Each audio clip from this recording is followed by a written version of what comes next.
Little racing action here this afternoon here for the Beer League. Welcome to preseason action and to season number 12. My name is Rempel alongside Acinni. We bring you all of racing action from start to finish here on this fantastic Wednesday afternoon. Finn, it's always special when we get to kick off a new season, and of course, it's yet another new car for the series, and this one is special because for the first time ever, the Beer League takes to the open wheel scene with the Super Formula lights. A real riot with these Super Formula lights. By far, I think my favorite newer super open wheel car floating around as they're trying to get these tires fired up for qualifying that is getting underway here in just a moment's time. Qualifying, of course, set to be a big session here this afternoon as drivers try to put themselves up on the limit of these cars. For really the first time all season long, as you can see several currently circulating around the Silverstone circuit. Some running some older vintage Formula One liveries, others running some of the newer concept cars, and of course, plenty of others looking set to take off with some absolutely fantastic runs here as well. Well, with qualifying currently very much underway, I think today's race could be a very, very big one, right? I mean, it may not be for points on the line, but you still get to see what these cars can properly do for the first time at full chat, and in the cusp of a few new rookies as well, of course, with some new drivers coming into the field. The biggest one today going to be Alex Crawfish in the number 19.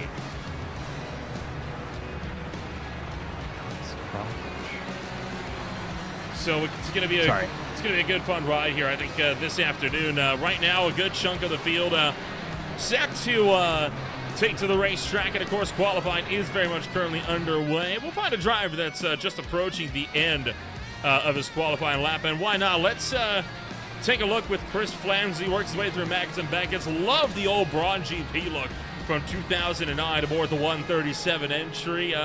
Really takes it back to more golden days in the in F1's history. It certainly does. Back to when the cars were a little bit louder or a little bit different in how they produce their sound. As it comes around the last few corners, believed. There's that pit entry a little bit early on Silverstone. It comes through Club Corner, part 1, followed by part 2 to get a flying lap underway. Different onboard camera this time as we ride along the helmet cam. So a bit different as we have these open wheelers. You want to keep walking through a lap before you, Nolan, or how you feeling? Why not? You know Silverstone quite well in the back of your hand. Take us for a lap.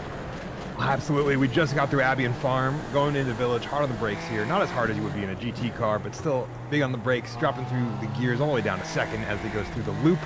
They almost hairpin through Acinni onto the Wellington Straight, one of the 3 main straights on this track that have names. There's a couple others as well. Through all 6 gears, and then you're going to be back on the brakes through the last few as you get to that 50 board. Drop down into 3rd, coming through Brooklands to Luffield and Woodcote, coming up in just a couple of left-handers' times. Nice open hairpin going back through the gears as you get onto the, I think, part of the national circuit. I don't see it. I don't remember there being a straight name for this one, but there usually is for every corner in a lot of the older Silverstone racing circuits. Cope's Corner, famous for its name as well as what it has seen in terms of overtakes and other things. And into Maggots and Beckett's, as it's often known, the S's of this track. You are still on the throttle through the first couple, finally dropping down into 5th and the 3rd of the S's, 4th for the final one. That shares that number, and back on the throttle for Hango Straight coming out of Chapel Corner. Long run down here, going up to 6th gear, utilizing all of that RPM range before you hit Stowe. Another braking moment coming up.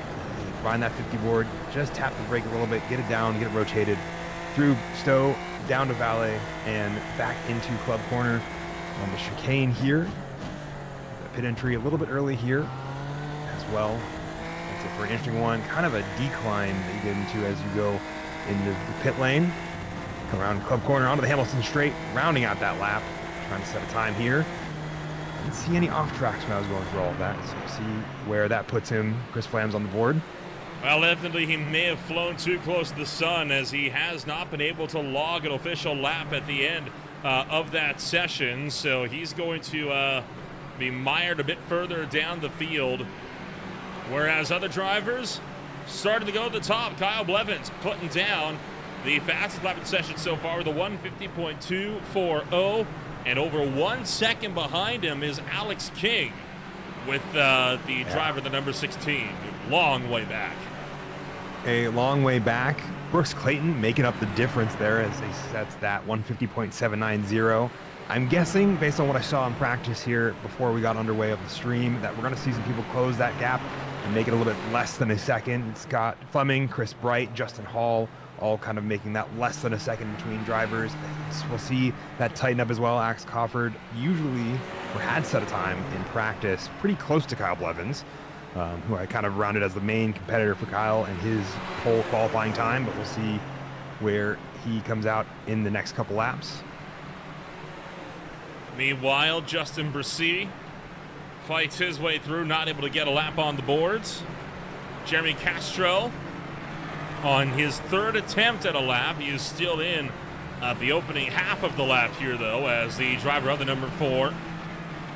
Well, he'll have to put a lot in if he wants to get a proper time up there, with 18 out of the 29 cars having set time so far, and Kyle Blevins looking to be the car to beat this afternoon. Half a second clear and just shy of the 149 second bracket.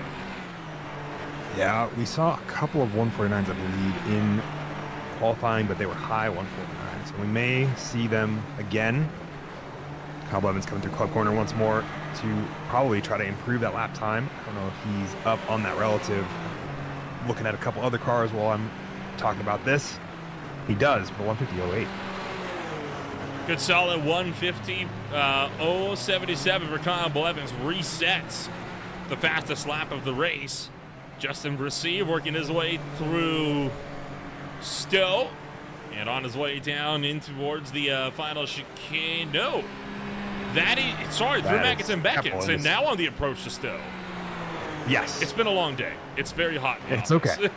That is okay. It's been a long day. A lot of these corners look, unfortunately, very similar with their breaking number boards. I don't know about that. I think he ran a bit too wide on the exit of Stowe again. One of the easiest corners to get that off-track one exit, how it hooks back in on itself. Yeah, it's a deceptive corner. You're also going over just the slightest of rises. Not a big thing for these cars, and not a downforce they produce with their massive front wings and the rear wing, keeping that car planted throughout most of a lap. But it is possible, I'm guessing, by the fact that we still see, he did set a time with that, though, with a 154.0, so. That he did, so he got a time on the boards. Kyle Smith trying to do the same. Smith crossed the line at 154.571. Is that enough? No. Time gun invalidated somewhere down the line. Jeremy Castro on now his 4th attempt. Still trying as he approaches Cop's corner.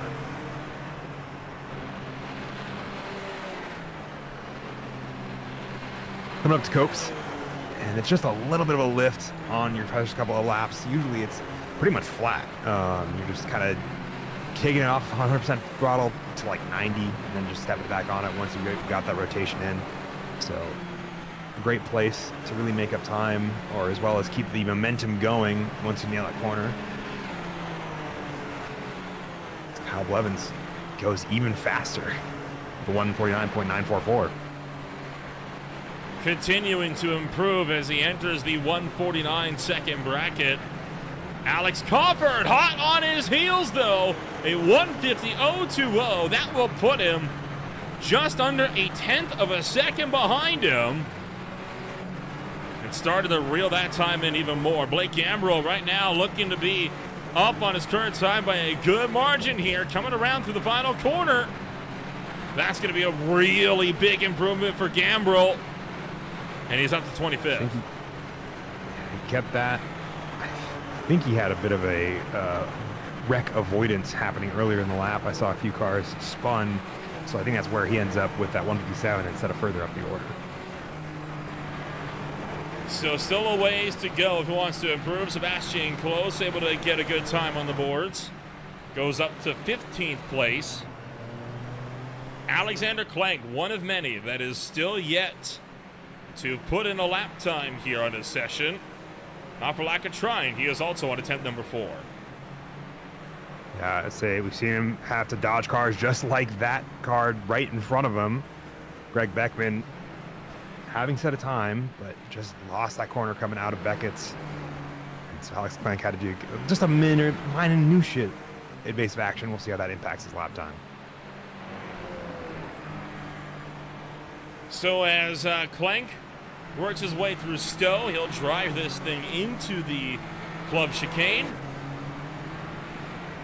And coming up and around, is it going to be a time they're going to finally put on the boards?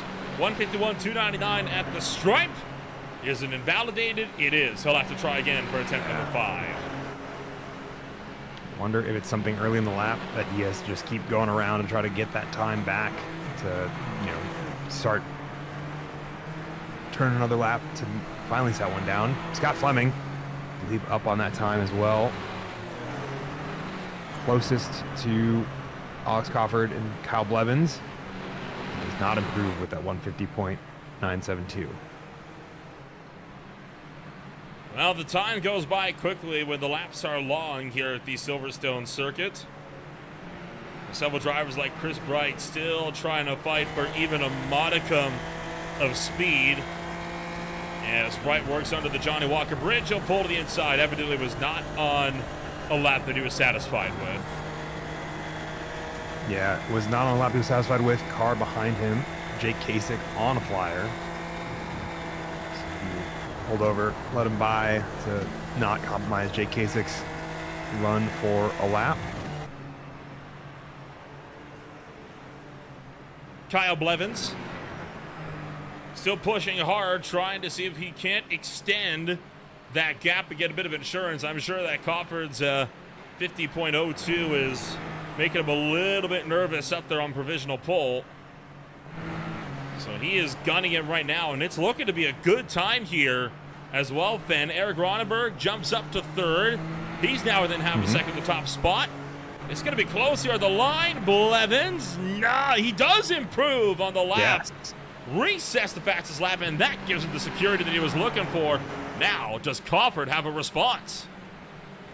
Lap C, he went with a 151.9 last time by. I get the feeling he has a 149 in him. I think I saw one in practice as well. But we'll see whether or not he'll be able to set a fast one here. I think he's just getting onto another flyer this time by.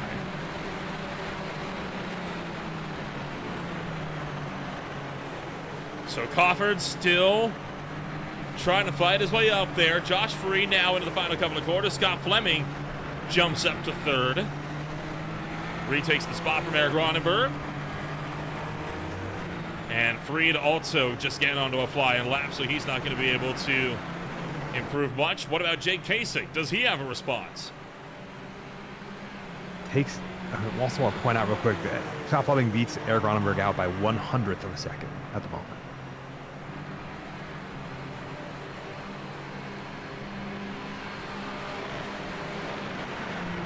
So right now, Scott Fleming and Eric Ronenberg locked in a pretty fierce fight for that third place position. Jake Kasich diving into turn.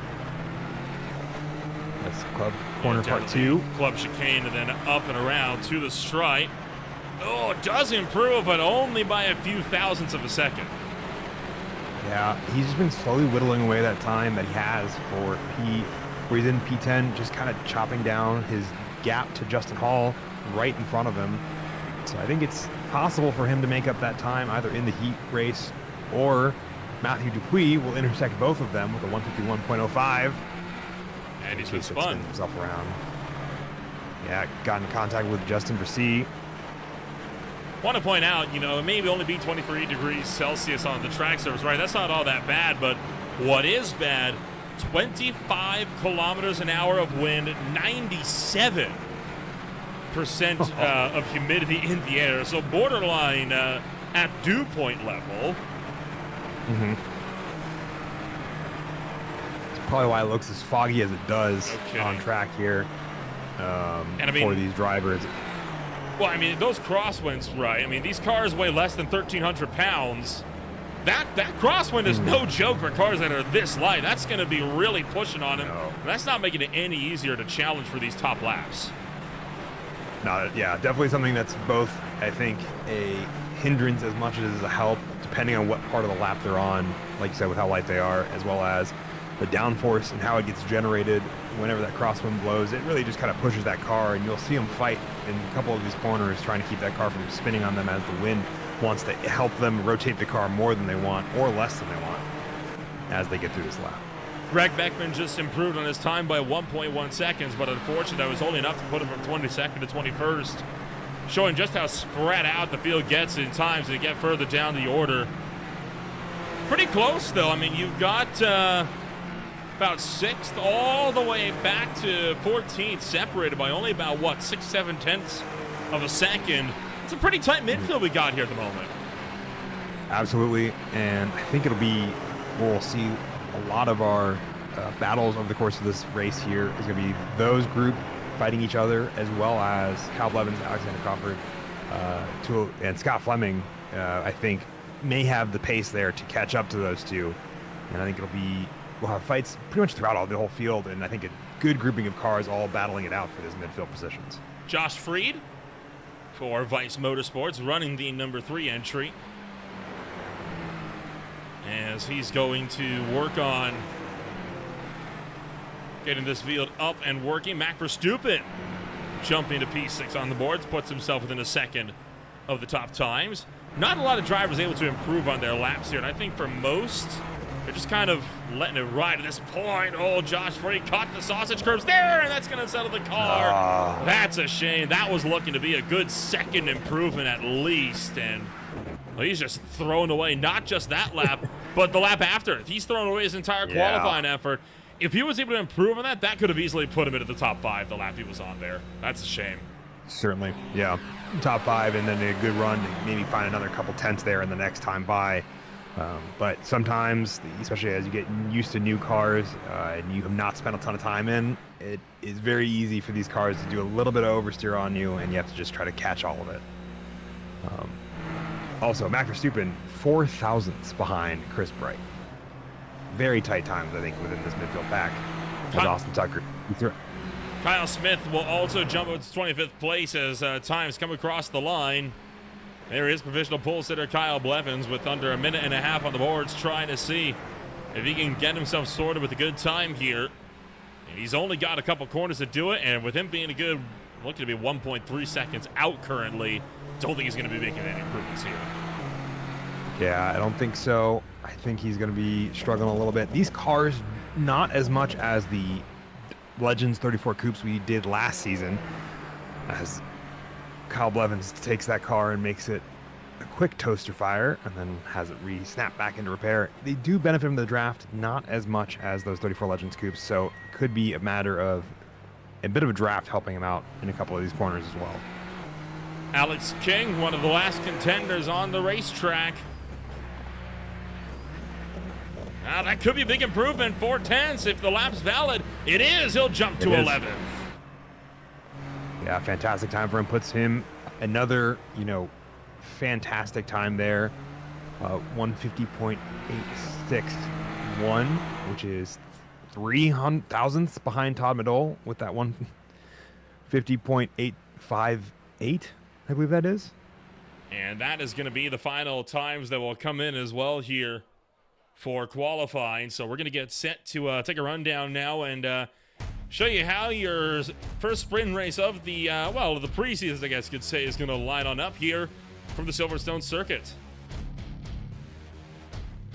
Kyle Blevins sits atop the boards alongside Alex Crawford. From there, row number 2 will hold Scott Fleming and Eric Ronenberg. Row 3 will hold the likes of Austin Tucker and Chris Bryce. 7th and 8th is housed by Mac Verstappen, putting in a flyer of a lap at the final minutes. Chris Flams goes into 8th, with the top 10 closed out by Brooks Clayton and Tom Madole. Row 6 with 11th place is going to be holding Alex King alongside Justin Hall. Row number 12 holds Matthew Dupuis and Jake Kasich. Row 8 with Josh Freed and Sebastian Close. 17th and 18th with Corey Barrett and Tyler Carlton. And then rounding out the top 20, going to be Ron Wolf and Carson Calick. From there, Greg Beckman, Jeremy Castro, Ben Williams, Justin Brissy, Kyle Smith, Blake Gamble, Tyler Augustino, Alexander Klenk, and Jordan Babcock close out a 29-car field for preseason. fantastic grid for preseason. I'm excited to see where they end up tonight and who we don't see here this evening, who's going to be running us on week 1 next week. I guess we get some good stuff.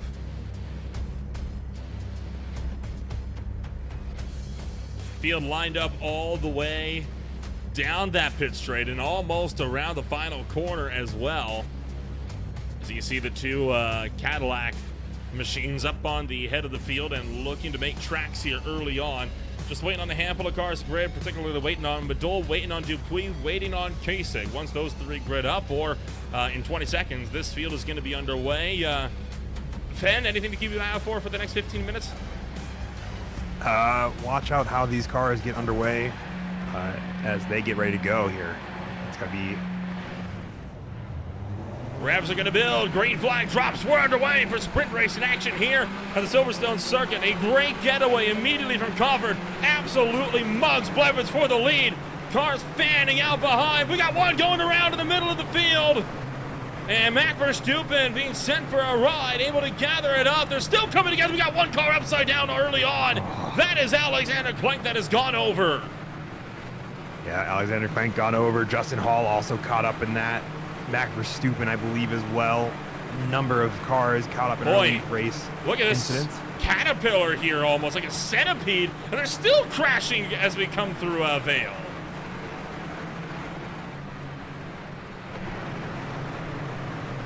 Good grief, the field just falling apart. No one is able to get themselves sorted here in the early running. And I think finally we're able to get some order, but not before we've lost half the field early on to incidents. Yeah, half the field definitely having a bit of trouble there. I think these new tires, or maybe new cars, having a little bit colder tires than maybe they were anticipating on that jump, causing a couple people to be a little loose, and then obviously those early fights for positions will cause some hectic stuff here. So, boy, a rough ride to start things out here this afternoon, side by side down the hanger straight, as Alex King going to attack Brooks Clayton, gets around him into Stowe. And further behind, some more drivers going 2 by 2 up through Stowe. And now still double file as we hunt towards the club chicane. That's a spun car in front of them. Chris Flam's going wide. And then that, I believe, is going to be Corey Barrett. Excuse me, not Corey Barrett. Close has spun into the infield grass. Crawford leads the way, and this is the melee that happened coming around through 1, 2, and beyond. There you see Matt Verstappen going around, hopped up one of the cars up into the air. One driver goes spinning into the middle of the field, and then there's Clank going upside down. Yeah, Justin Hall is that car that got that spin through Farm, or Bleed Abbey, excuse me. And this is following up as they get done with Village. Boy. Caterpillar of cars. You know, one car gets shunted sideways and everyone else just kind of follows suit, right? And, well, it's just on from there. This field rapidly spreading out as these incidents kind of rack up early on. And this is 3 minutes in. We're just getting onto the second lap and getting through Copes the second time by.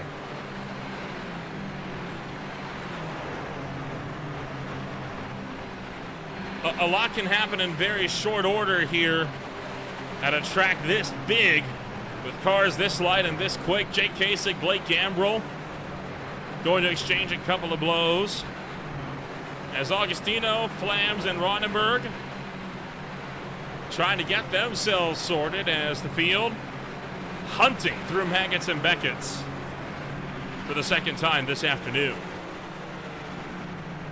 Trying to be careful, not push that car too wide there. Tyler Augustino barely hanging on there. Take another look back at what kind of all started this. There's Verstappen going for his slide, and Clank just getting caught at the wrong place, wrong time. And a big ride as he goes over, and he was forced to take a toe to pit road as he got turtled. Yeah, no way for him to get back over there. So he is in pit lane, coming out just now from that toe. On screen right now, the battle for 5th on back. One of the fights to watch as Brooks Clayton sweeps around the outside, and I'm sure that 9 car is going to get a slowdown. That was King going around the outside. Yeah, I was King going on the outside, but I think he was on track. Looked like he ran particularly wide there.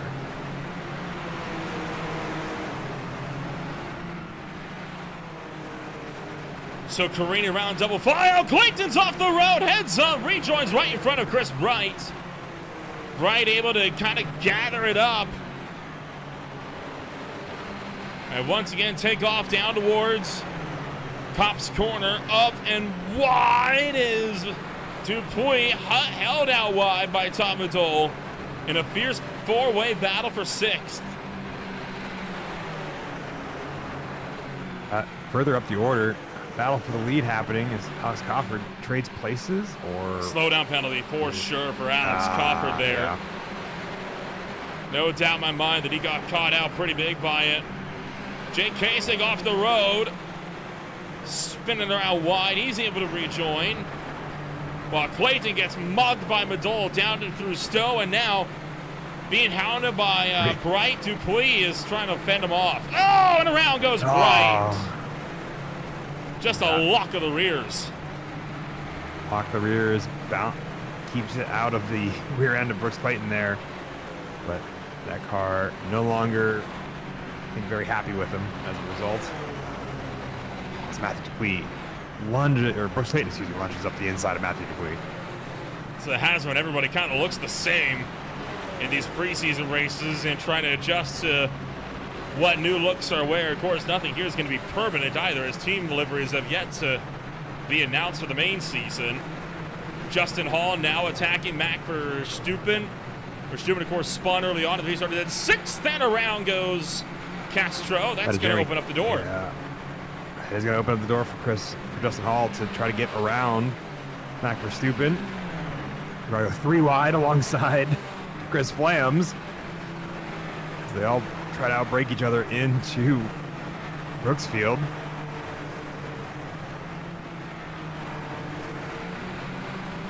So through Brooklands and out of Luffield, Verstappen still holding the inside. Flams up on his outside, and now trying to find a way through is Tyler Carlton. Kind of caught in the middle there. Man, I tell you what, Justin Hall has been having a time of it trying to get through these fights. They're still side by side, Henry Maggots and Beckett, which almost never works. Yeah, it never works. Justin Hall. Oh, there we go. Getting spun out as he goes across. Gets on the brakes.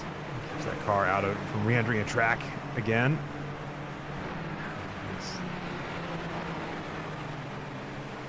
Meanwhile, Flams, Verstappen, Catlin, Roddenberg, all under a blanket. Blevins again resets the fastest lap of the race.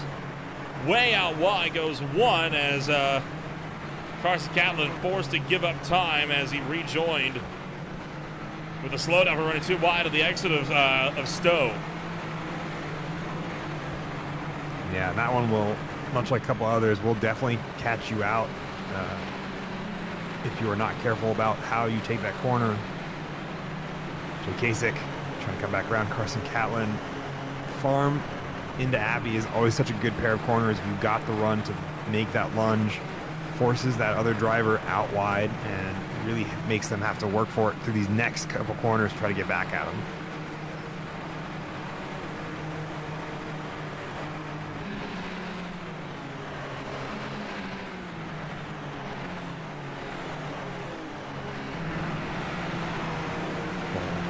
And still drivers are exchanging blows all throughout the midfield here. And all of this is for drivers that are fighting for spots outside of the top 12 invert, right? I mean, these guys are just fighting for the best of the rest effectively. Carson Catlin has had a brief excursion off the road. Now Eric Ronenberg trying to fend off Mac Verstappen. Carlton and Barrett going side by side. Now Ronenberg again having to fend off Verstappen. If Verstappen's going to try to look for the inside entering Maggots, no dice. Chris Flams right behind has got to wait patiently as well with 6 minutes to go. Yeah, just knowing when to be patient there, especially through Maggots and Beckett's. While these cars have downforce, it is not enough to keep you running full speed too wide through that, regardless of which car you are. So Chris Flam's going to be looking to use that draft. These cars do benefit from it a fair amount because of the amount of downforce it generates. It also generates a fair amount of drag reduction to be in the draft of another car. Stupid not giving Chris Flams an inch here as they go into Club Corner. No inches being given right now. One's around. Ronenberg is off, and it looks like Close came together with them. No, Corey Barrett, I believe, is who caught up with Ronenberg. They're trying to go into the Hamilton straight. And they touched tires and spent both of them flying. Look here, they exiting Club Corner. See them make contact right there. Yeah. Those cars are going to look a little bit damaged for a brief moment, and then we'll come back together.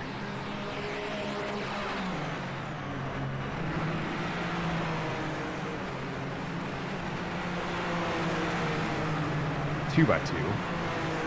It's filing down to one for left field.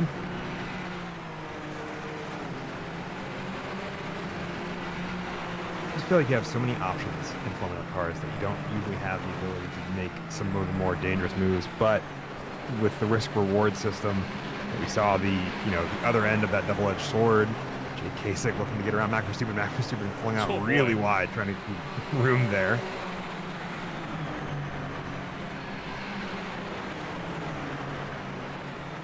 And again, Jay Kasich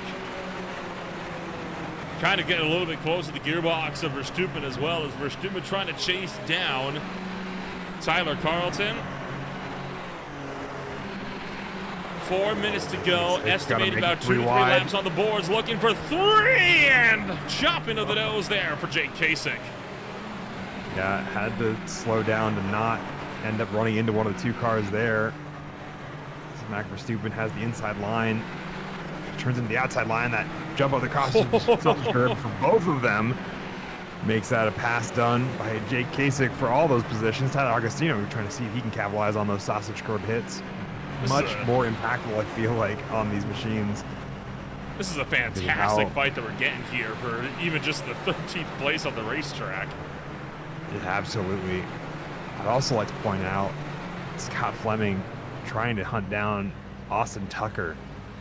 About a half second separating them, as well as Ron Wolf, and I believe Josh Freed right in front of him. That's Chris Flam's going backwards. Yes, it is. The Braun GP 137 has unfortunately dropped it and will not be able to contend. While everyone else still working their way through about 30 seconds behind race leader Kyle Blevins, who will look to be starting the final trip around, potentially this time by. Coming onto the bridge right now, if he makes it in the next 20 seconds, he might extend it by 1, but my guess is it'll be final lap this time by. Kasich, Carlton, Agostino, Verstappen. All of them under a blanket, and will we get the 1 to go signal? We will not. It'll be 2 to go at the line. We got 2 more laps ahead of us, and that is not what Jay Kasich was hoping to hear. Yeah, I'm going to guess Jay Kasich, as well as a lot of these drivers, probably made sure they had enough fuel for it. But whether or not that'll be enough with the +1, see who prepped for that and who didn't here coming up. Josh Freed has gone around. He is into the gravel pit on the outside of the final corner down the Hamilton straight. Just lost the back end and went pretty heftily into the tire barriers. It's always rough. These cars are, I think, fairly forgiving, especially by open wheel standards, but much like Porsche cars or some of the other machinery we have on here, when you go too far, it really doesn't appreciate it once you step over that line.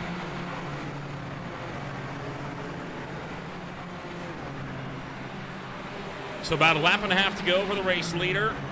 While this battle here looking to go 3 wide again. Alex Crawford is taking himself out of the race. No surprise there. Carlton steals 11th as a result. Agostino to 12th, Kasich to 13th. This here now, the fight to see who's going to start this race on pole. Is the question, and right now, I believe it's going to be Tyler Agostino, but I think Tyler Agostino is going to try to see if he can get a higher spot earlier on.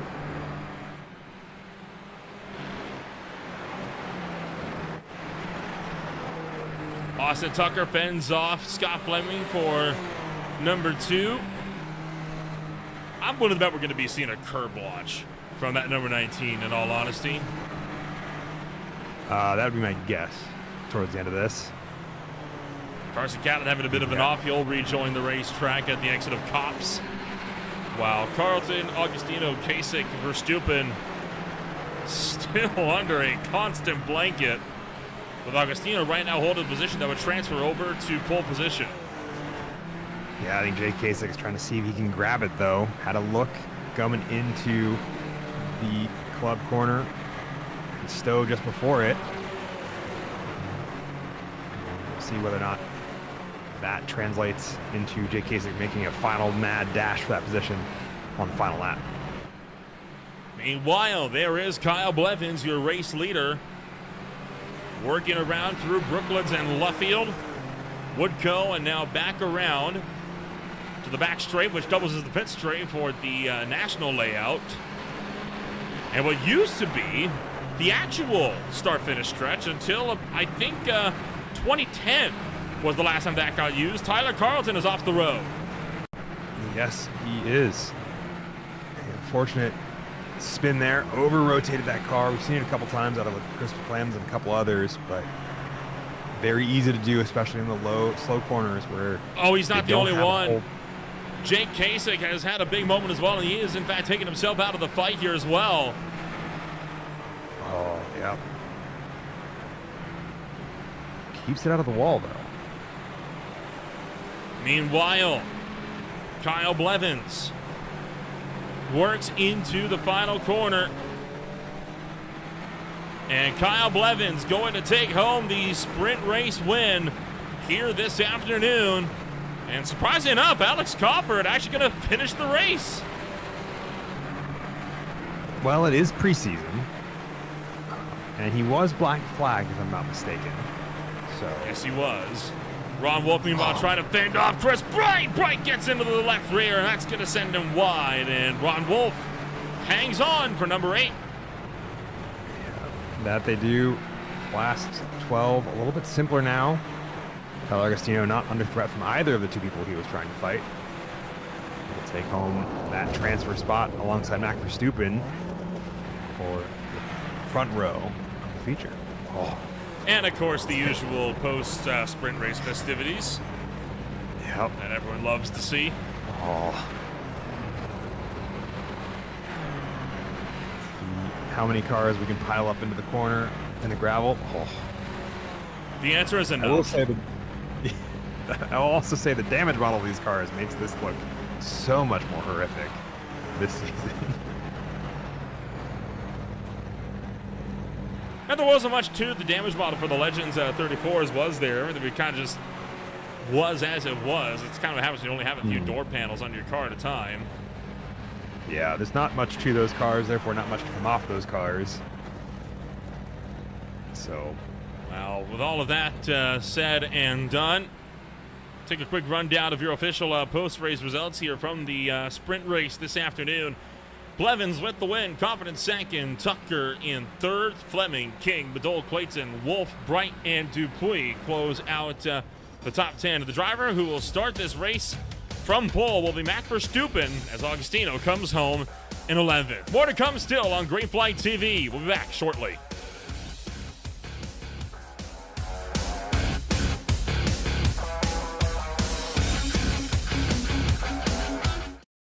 Racing isn't easy, but experiencing it is. iRacing puts you in the driver's seat with the industry's leading sim racing game.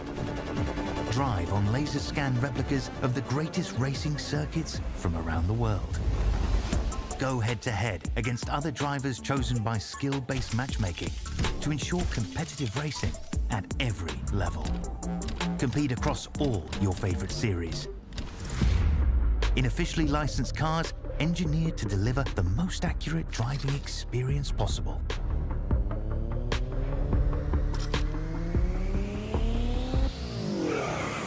Join a race or host your own with players from across the globe.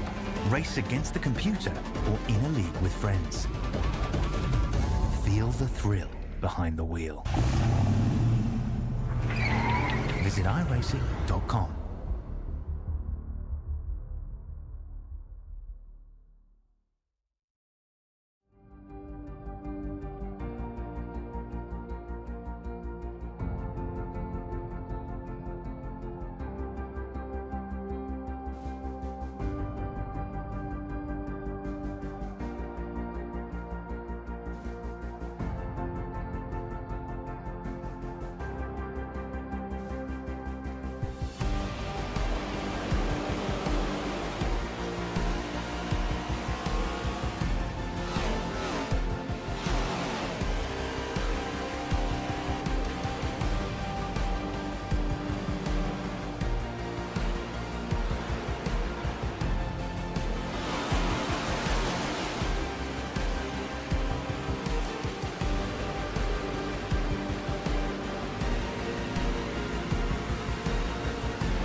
Welcome back to Green Flight TV. We are just moments away from racing action kicking off here this afternoon for the Silverstone circuit for the main event this afternoon. My name is Rempel alongside Acinni, and you're watching preseason action for the Beer League at the Silverstone circuit. Fen, a wild sprint race, to put it mildly, with a heck of a fight for what ended up being about 11th, 10th place.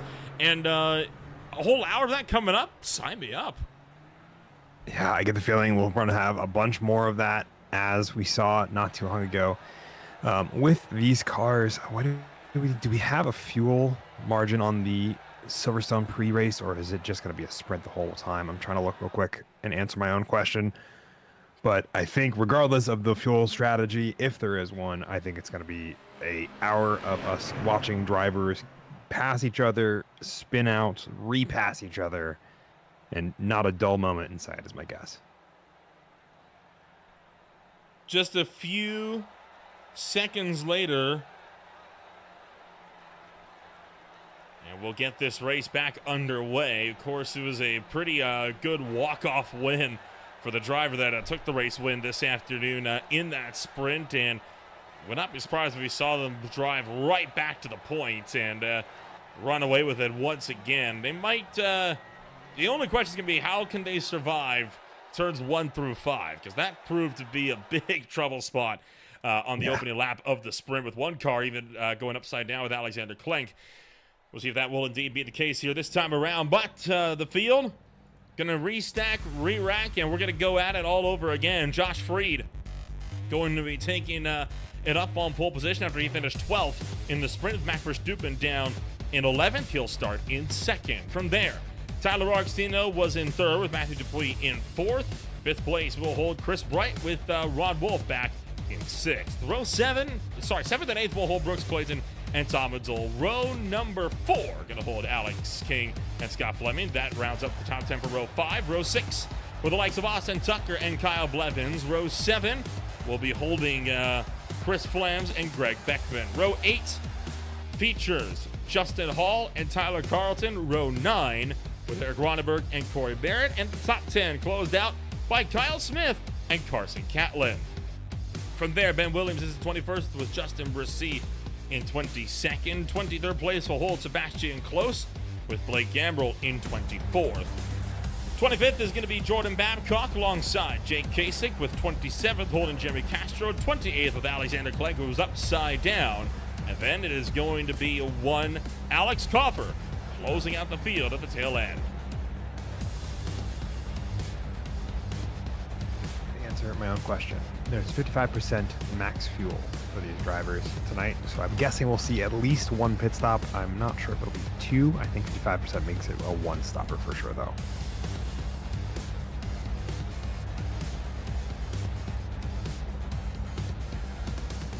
Matthew Dupuis still is yet to grid, so has Hall, Kasich, and Crawford.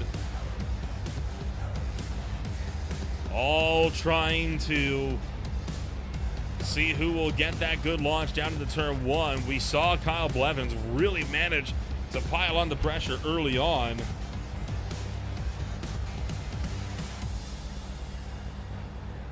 So the field going to get set to go at it here this afternoon as the revs build. Corey Barrett, Kasich, Castro, Crawford start this race from pit road. And it's go, go, go for main event action at the Silverstone circuit. Matt Verstappen with a good launch up around the outside. He's going to slot into second place. Josh Freed takes the lead down to the turn number 1, and the rest of the field in hot pursuit just a little ways behind him. Yeah, a safer and more comfortable first time, but that doesn't mean we're not going to have some trouble here as we get into Village and a couple of corners before the Wellington Straight. For now, nice and orderly this time. Yeah, for now, everyone's keeping it nice and tight. Verstappen looking for the race lead down into Brooklands. Sends her in deep on the brakes, just behind them. More drivers making some moves out as well, trying to fight their way through. As the 37 to Scott Fleming battles it out with Alex King. A few cars being pushed towards the outer curb on the exit of Luffield, but we're able to gather them up. 2 cars have gone around to the tail end, but we're going to get her back sorted. Josh Freed looking for the lead into Stowe. Brave move being made down the inside, and they're going to be side by side on the run to Maggots and Beckett's. Somebody's going to have to lift here, and it's going to be Josh Freed. Tyler Agostino waiting for this to go wrong so he can take over the lead as we have a car going flying outside there. Chris Brett, I believe, one of those. Alongside Brooks Clayton and Tom Adol. Yeah, Brooks Clayton, one of the first ones to get sent sideways. Meanwhile, 3 wide for the lead now. Here comes Tyler Agostino trying to go 2 for 2 to the hangar straight. Down the inside at Stowe. Freed lifts from the middle, side by side still for the top spot. And are we going to look for 3 again? Coming down into the club chicane. Not going to do it this time around. Verstappen trying to hang on. Verstappen going to lead the first lap of his first lap on Green Flying TV from the Beer League as he takes the lead away on lap number 1. And one upside down, it's Ronneberg. Ronneberg, unfortunate time there. Jeremy Castro also as well. A few incidents further back as they get underway. Yeah, Josh Freed. Boy, oh boy. Oh man, we'll get a look at that in just a moment. For now, Verstappen trying to fend off Josh Freed for the top spot. There's some big calamity on the opening lap, and Freed takes the top spot away. Tyler Agostino waiting in the background still. The trade here showing kind of how the draft is important and how you can get great runs there. I'm super thrilled at the number of cars that are hanging out within seconds of each other, running 2 wide as they come out of Woodfield. Woodcote, excuse me. Luffield and Woodcote. Close to. Looking for the outside line, this time by Verstappen. It's brave to go for the look into Cops. It's even braver to try to hang it around the long way. It's not going to work for him. So he remains in a hotly contested battle with Freed, Agostino, and Dupuis. Just a little is behind a 4-car scrap for the top spot. He's off the road. That's going to give Freed some much needed breathing room, and he's into the wall hard. Oh, that is, I think, a heartbreaker for Max Verstappen. Looked like he was pushing that car really hard. Really happy with how he'd been going up until that point, and just got it too much into the gravel, which caused that car to drag around. 0-0 for Max Verstappen. This is what happened to Brooks Clayton and more. And all of this was in the mad scramble down in towards Maggots and Beckett's. On the opening lap, just ran into the back of Chris Bright. Yeah, and catches Todd Madole. Yeah, they went into the wall pretty heftily, and then Eric Ronenberg ended up getting flipped over on his lid, coming down in towards the club chicane. Had to have had help here, surely. I believe it was, yeah. Had help here, and then netcode took That's him a over. weird one. Yeah, it was definitely not the most conventional flip. Alex King, meanwhile, trying to attack Matthew Dupuis. He's going to slip into third. And right behind him, Kyle Blevins, Scott Fleming, Chris Flams. Under a blanket for fifth, sixth, and seventh. Near contact between the two as they track out wide on the exit of Luffield. Yeah, but they get that car, keep that car going the right way. And Scott Fleming's fighting that car a little bit as Kyle Blevins gets around him into Copes.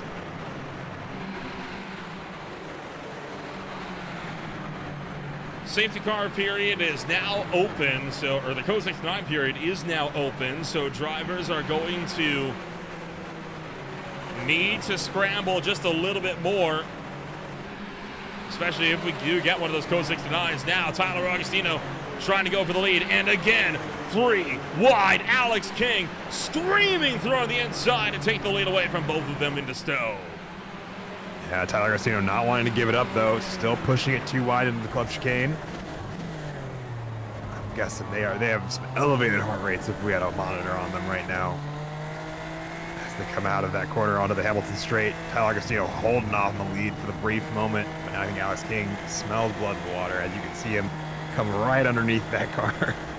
Didn't go for the move though into turn 1. He knows he'd be vulnerable down the hanger straight, so he's going to opt to keep this thing in line. He's biding his time, trying to wait for a moment where he can get a good run going. Blake Gamble has been spun, tail of the field, expecting King to be making the lunge here down in towards Brooklands and Luffield. I saw just a little brief shake there, so I think it'll be a late send from him because I think he was not quite close enough at the start of Wellington Straight, and he holds on to Brooklands. Holds on, but just for the time being, as Alex King, again, he's being patient. He is biding his time. He knows, hey, it's a long race. I don't need to make that move just yet, so we'll continue to watch, wait, and see how this one pans out. And Josh Freed is just licking his chops as he waits in the wings. Josh Freed, where Tyler Agostino was at the start of this race.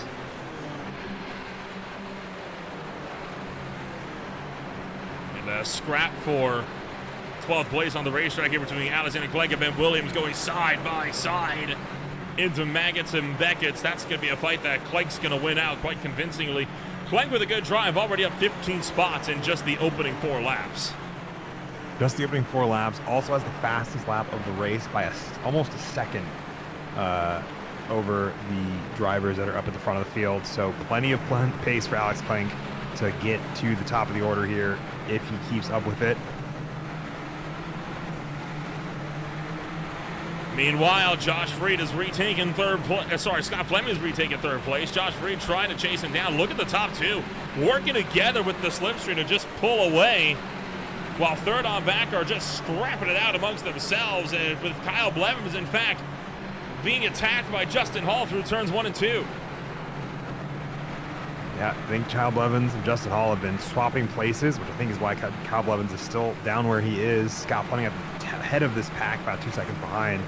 I expected that to be the other way around, but these cars, they are fighting for all the positions that are available out there on the racetrack today. Does Hall go for the lunge into Brooklands? No, he does not. Oh, bit of a twitch there and almost went around. Just behind them, you can see guys like Austin Tucker, Ron Wolf, and Chris Flams all started to gather up pace as well. They've had a few cars going off at turn 1. Yeah, Blake Gambrell and Corey Barrett, I believe, are the two there. You'll see them make contact right here come around the Hamilton straight, and then going into Farm Corner, you'll see that look there.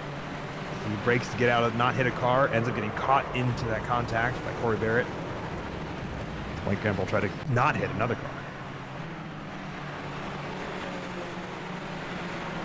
Fleming started the pole distance now as Matthew Dupuis being attacked by Josh Freed and Kyle Blevins. 3 wide down the straight, contact up into the air goes Freed, off into the gravel, into the tires at Stowe. Just a bad case of door-to-door hip checking there. Sends guys around, and Alex King is already into pit road. That's because we got a code 69 kicking off this lap. Justin Hall with a speedy penalty on the way in.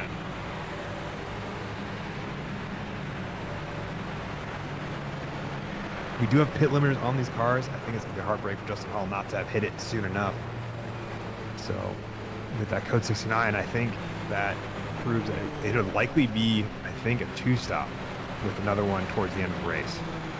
Well, this is still pretty darn early in the running as well, remember. I mean, we got, 50 minutes to go yet. Very unusual for us to get one of these randomized calls this early on. It's given a good chunk of the field a chance to come in, but I'm not surprised that we saw, the top 9 staying out. In fact, I'm surprised it's not more. I think it's going to be one of those mixed things where we're going to see a bunch of people come in now that will have a very easy second stop because the tires are pretty good on these cars for a good while. It'll be the fuel for them, and I think they're coming in, grabbing a fresh set of tires with that code 69 so they can get them warmed up before they have to go back to racing pace. And then just carry those tires to the end and then just come in for a splash and dash somewhere in the last 15 to 20 minutes is going to be my guess.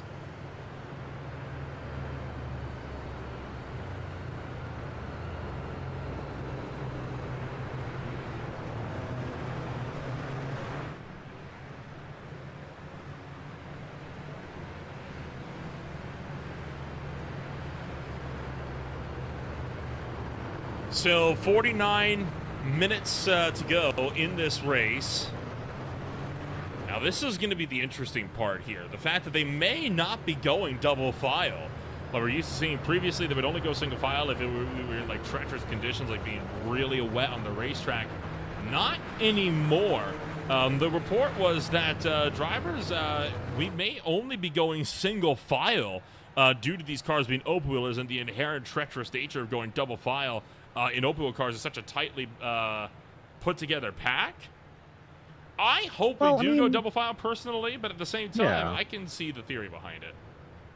I can see it both ways. The F1 doesn't do it, but IndyCar does, so it's kind of like, I don't know. Well, I think there's a case either way. Well, IndyCar restarts are single file. Sorry. Yeah, the initial starts are double file.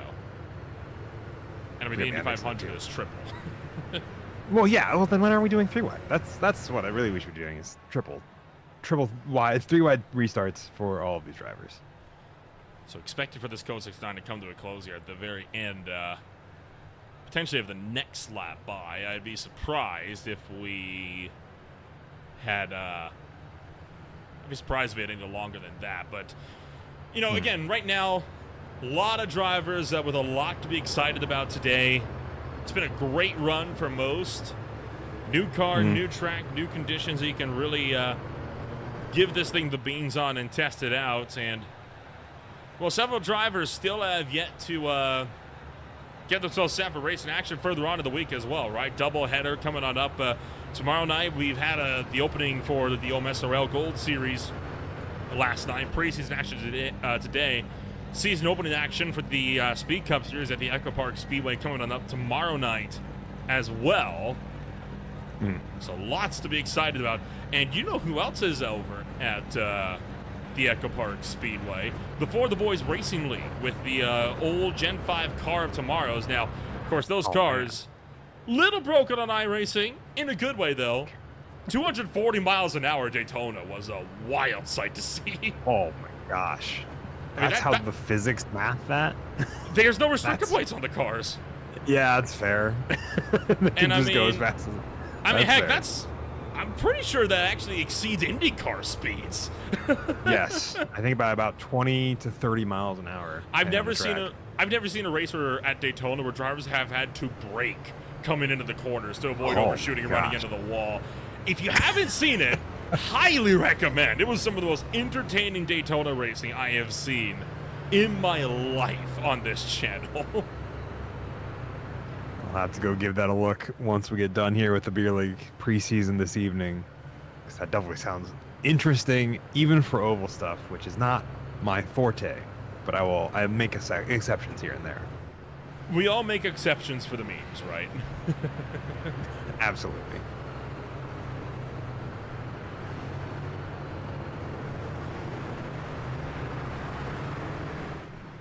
We saw one driver come in the second lap of this Code 69, and that is going to be Carson Catlin coming in to do that pit stop.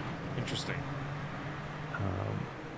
Came back out at the end of the field. Most of these drivers, I think, took a bit of tires and fuel. Both are pretty quick in these new Super Formula lights. Quick pit stops.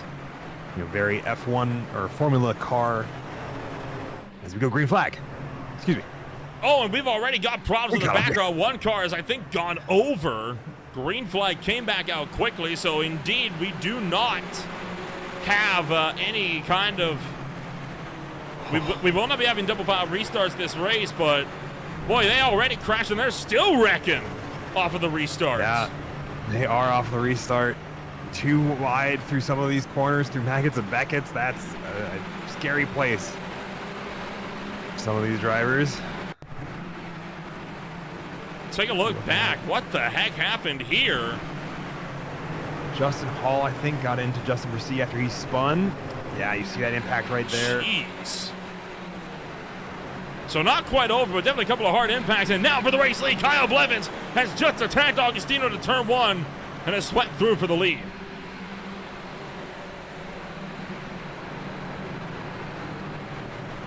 Boy, things happen quickly in Super Formula racing, don't they? You'll go back to look at one thing. By the time you come back, three other things have happened in response. Chris Flans gets around Dupuis through Aintree. That was for third.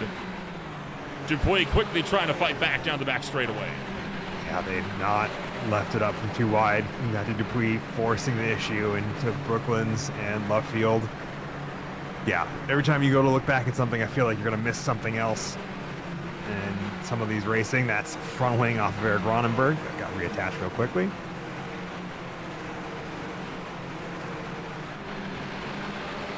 Boy, wild rides we're getting here this afternoon is now through. Cobbs down the inside is going to be Flams. Dupuis runs out wide. Ben Williams now having to try to restack. Madol's got around. Yeah. Unfortunately, I think Madol lost it on his own. Yeah, just snapped on him as he was trying to combat a little bit of oversteer. And then as he combated that, it just snaps on him. He goes flying into the wall. That is a huge lick into the fence. Corey Barrett, Greg Beckman, Josh Freed. Oh, and now two cars going around to the tail of the field. That's Ronenberg and Close that have both been spun around. Possible contact in the middle of all of that. Now for third, Ben Williams being pushed by Tyler Carlton into turn one, trying to see if they maybe gain some time on the front two, who have just run away with it all over again. Yeah, that draft really helping out those two drivers. I think Tyler Agostino just kind of echoing Kyle Blevins' movements, especially now that the lap times have come down for both of them. Oh my goodness! Oh my God! Oh boy! Brooks Clayton takes flight, goes tumbling end over end at turn down at Aintree. Both hit him, Matthew Dupuis, Tyler Carlton, as well as Chris Bright. Oh my gosh. Yeah, all of them flip over. Jeez. Thankfully, all of them land back on their wheels. That escalated quickly, I think would be an apt description of it. It starts right there. Third place loses it. Goes spinning. Loses it. Takes flight. And you see Chris Bright upside down as well. Unbelievable ride. Yeah. Well, it's super subtle there. Matthew Dupuis also catches flight and just has one of the briefest moments. Greg Beckman, Ben Williams spinning a second time with these overcooked tires. There you kind of saw the tail end of it in the background. I mean, oh my gosh. Try to get one more look. Here, this will be the one that'll do it. Kind of looking from the back end onward.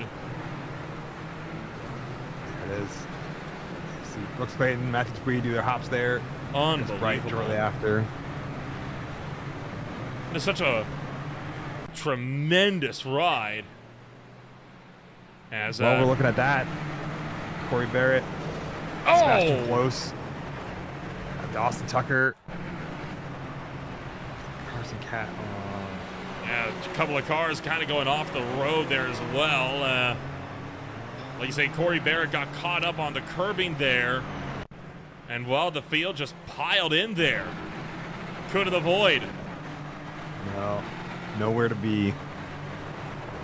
Chris Flam gets spun at the beginning of this. Corey Barrett. Right here, he's going to get beached. And at that point, you're helpless. Until, boom. Yeah, that knock from Austin Tucker. Or, excuse me, Austin. Chris Bright. Nope. One of them. Sorry.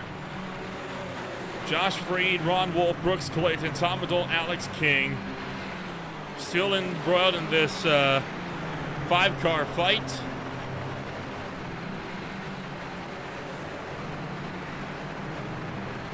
All of this for 8th place on back.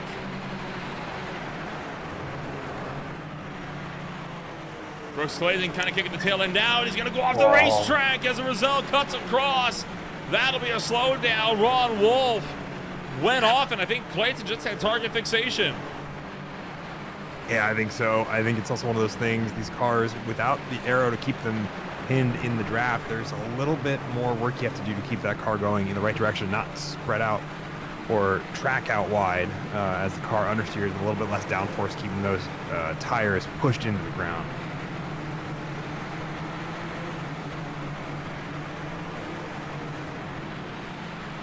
Already 20 minutes down in the 1-hour-long main event here this afternoon.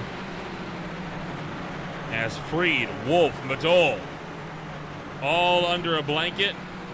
Now Ron Wolf trying to attack Josh Freed. No room, though. Freed hangs on, but Wolf trying to cut in to get around him. Trying to cut in to get around. I think he's going to probably wait until the Wellington Straight that they're coming up to just now. And see if he can get the run there. The draft's probably going to help him. You can see it there. That closing speed he's got on Josh Freed. He looks in Brooklands.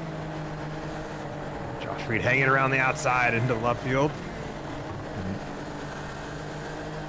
The goat coming up to Copes. Bit naughty there, kind of squeezed him out. And now he's going to have to give him a spot to Madol. Yeah, Tom Madol getting a great run there. Alex King not far behind Madol, trying to look and make it 3 wide into Copes. Thinks better. Ron Wolf kind of getting hung out to dry here amongst all these drivers as they're all fighting for these positions. Side by side through Maggots and Beckett. And everyone can get it quickly single filed out after that, but boy, it's got to be frustrating if you're on Wolf, right? I mean, you're side by side on the attack, but all of a sudden you're on defense, and then you lose 1, you lose 2, and you just can't really do much about it. Caught offline, just kind of got to find a hole to slot yourself into. He's kind of lucky that Alex King didn't try to force the issue. Yeah, I'd say good heads-up driving angle as well from Alex King to understand that he wasn't going to get that pass done safely. Ron Wolf almost losing that rear end, and there's club chicane pushing that car, trying to keep it going the right direction and get back past Top Dole, Josh Freed.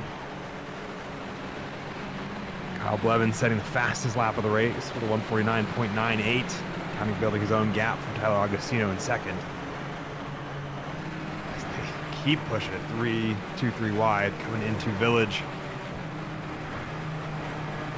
This here, out on the Wellington straight.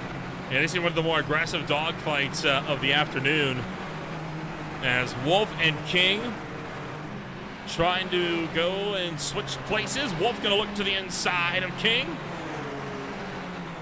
Going to send that one down the inside. Oh, into hot. He'll switch from inside to outside. Tries to go around the long way. Couldn't get the nose in there. And slowly but surely, Tyler Carlton and Brooks Clayton are reeling these guys in as well. Yeah, those two are, I think, as this battle continues for this position, I think they're just giving time back to Tyler Carlton, Brooks Clayton, in their own fight shortly behind them. Don't forget, Carson Catlin and Chris Flams also pretty close between the two of them as they work their way out of Woodco and down the National Pit Straight towards Cops. And that ever rapid run at turn 1 into Maggots and Beckett's. What do you think? Do you prefer the old start finish stretch, or is the new one more your style? I think it's more of a thing of semantics. It's not like the lap overall really changed that much. It changes a bit, but I feel like it's one of those things where it's like, if you really have an attachment to the racing of old, you love the old one.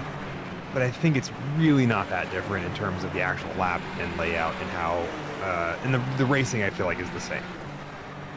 So for the most part, I agree, right? And I think the new start-finish stretch, at least on the initial start of races, actually does a much better job at inviting overtakes at the opening lap through that slower, windier section with all the switchbacks you can do. Speaking of which, Carson Catlin trying to attack Ben Williams here to turn 1. Contact and around, going to go Williams. Spins around. What a save from Ben Williams. That was fantastic. Yeah. Carson Catlin bumping into, I believe that is Austin Tucker, who was off on the inside of that. This is the look on board with Williams. I see some fast handiwork. No lift into farm corner here, but just straightens that wheel out. Just waits for the tires to catch back in. Traction, pretty easy to find in these cars, so as long as you don't have the car pointed in a direction other than the way you want it to go, it'll eventually catch itself when inertia takes it back in the same line as the wheels. So I think the new start-finish stretch does a lot better for the starts of races. I actually prefer the old start-finish line, though, for the end of races. I think you can do a lot more with side-by-side battling through Brooklands and Luffield than you can in the club chicane, which tends to kind of break the flow of a lap, if I'm being honest. I think it also depends on what car we're talking, because with these Formula 1 cars, I lean in that. I agree with that. I feel like that chicane is such a great lunging point in GT machinery, because of the amount of how much slower you're going through those two than you would be in the Super Formula Lights to any kind of Formula car. I mean, heck, we saw that in a tremendous fight in the FTR Events GT Super Cup just earlier on. Justin Brissy with a black flag for incident limits already, and we're not even at the halfway point. That's not a good sign for Brissy. Lock it up in deep as Josh Freed, Carlton, and Clayton both slip through. They will slip through. Josh Freed's race, I think, going from bad to worse as Tyler Carlton pushes that issue as well.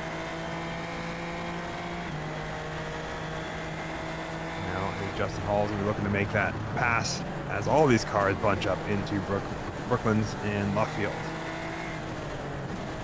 So Josh Freed still trying to chase down Carlton just in front of him. He's right there. He just can't realistically make too aggressive of a lunge just yet. approaching the halfway point, and given the fact that we've already had one Code 69 tonight, what do you reckon the odds are that we're going to get both? It's about a 50-50. You know, I would hope that we get a second one because I think it'll really bunch the field back up outside of this battle we have going on in the middle of the field. Most of the drivers kind of on their own little islands, about a second separating most of the front runners, or 2 to 4 seconds, depending on which two cars you look at. So I think it would be a fantastic way to bring racing action back into contention here, but it also makes the two-stop race very easy for those that have already stopped, whereas we'll probably see a round of pit stops here coming up pretty shortly for those that didn't stop at the lap 5 Code 69. Oh, hello. Big moment there further behind for Justin Brissy, who already had a black flag. I think he's trying to get to pit road. And just didn't have the room to do it. Yeah. Around the outside of turn 1 for Alex King. He's going to secure the spot from Matthew Dupuis. King fights his way up to 7th place now. And Mac Verstappen, another 4 seconds up the road. Oh, Jeremy Castro's just been given a black flag as well. And he has had to tow. Yeah, he came into pit lane. So we got caught for speeding then. For speeding, yes. On pit road after being there. And so he will be having a bit of a longer pit stop than I think he'll want. First car diving into the pit lane for the pit stop. I think it was meant to be a one-stop otherwise, based on when he's coming in, about the halfway mark. So, Fen, correct me if I'm wrong here, because I know for the regular Japanese Super Formula cars, you have to run the same tank of fuel no matter what, because the race lanes are fixed, and so are the fuel tanks. You can't alter the fuel level, you can't refuel during the race. Are the Super Formulas the same way? No, the Super Formula lights, you can't. Oh, sorry. The Super Formula lights are, you can refuel these cars halfway through or whenever you want to. It is the Super Formula, the SF23s, to get really technical, are the ones that the fuel cells cannot be modified in the race at all. Makes it a little bit easier to figure out strategy that if you have the safety meter to just run the tank dry, as opposed to in the regular SF races where you would, of course, have to manage that throughout the entire race. That's part of what makes those races so exciting. Mm-hmm. I think it's a big part of it is, while it's a very different style of fuel management, it's not the pit strategy. It's more here's where, it's managing the fuels and how much you can use, because otherwise, if you run out early, you run out early.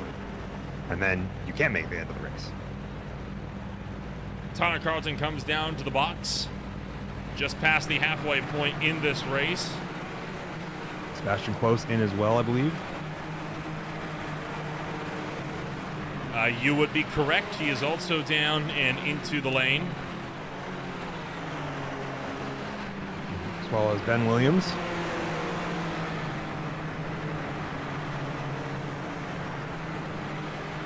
Now, you remember last season how we saw those lovely 20 to 30 second pit times? I want you to reorganize where your kind of field of reference is, as the pit stop time here for Ben Williams will probably show you something along the lines of, I believe, anywhere from 6 to 8 seconds. With about a 40-second pit road timer in general, from the point where you hit the pit limiter to the point where you leave pit road. 7.7, but just about on the money.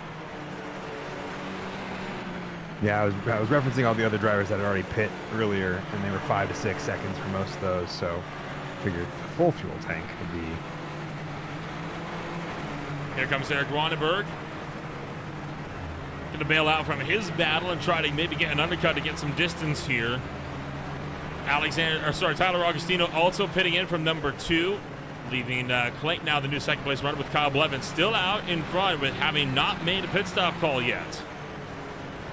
Yeah, I would say fuel management, probably going to be a big one. Kyle Blevins making that last pit stop the only pit stop for him, very easy as a result. We have Matthew Dupuis, Todd Madole, Brooks Clayton, Chris Flams, Chris Bright, pretty much everybody who has not already pit earlier on lap 5 into the pit lane for their pit stops. And as you can see there, pretty quick. All they have to do is hit the box, stop for about 6 seconds, grab a quick drink of water, and then they're back out racing. Yeah, no time to get up, stretch the legs, and then get back in it like it was in the Legends cars. You got to go, go, go, go, go this afternoon. And that said, with all this, with all these aerodynamic heavy cars, I'm willing to bet we are not going to be seeing nearly as many photo finishes like we had seen throughout the Legends series all of last season. That season was frankly phenomenal. Just constant record setter after record setter for those races, and it was not uncommon to see a beer league finish within the top 5 for the close finishes of the month, sometimes even multiple. Yeah, I would say with the way those cars are, it just, I think, led to some really fantastic racing, very close racing, just because of how the draft worked, how the cars were, such, mechanical grip was the only thing you kind of had. There was no downforce to help aid you, and I think it made for some very great racing. I don't think we'll see any less great racing here, but I think it'll be a very different type of great racing. As Jeremy Castro, Blake Gambrell, Kyle Blevins in from the lead as well to take that pit stop. Now the problem is Castro and Gambrell have incident limit penalties that they are currently serving. What?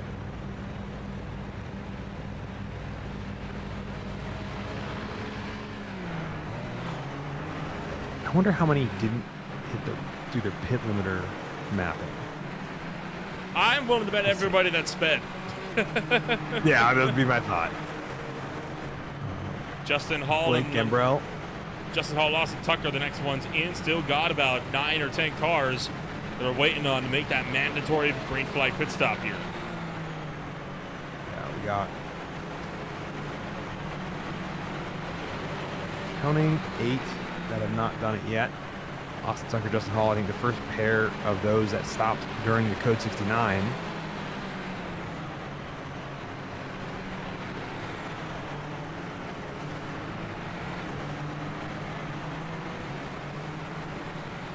No problems for drivers on pit exit yet. It's been very tidy so far in the exit of pit road.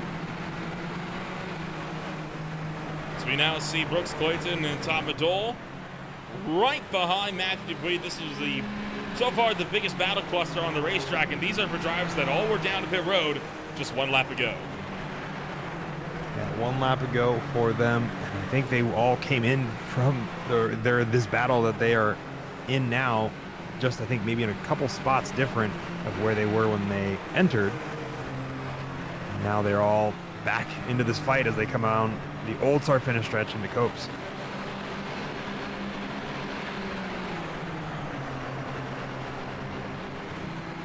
Still no sign of that second Code 69, and at this point, we've only got, 9 minutes until that window closes. So time is starting to run out this afternoon as we see Castro now down to pit road for his actual pit stop. Ron Wolf is also in this time by. Well, I'm not sure if...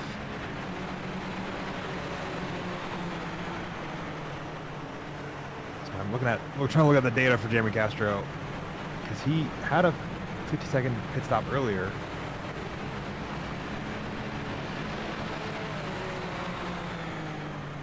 Both him and Ron Wolf in and out very quick, as the drivers who took that green flag pit stop are going to have a pretty quick second stop as a result.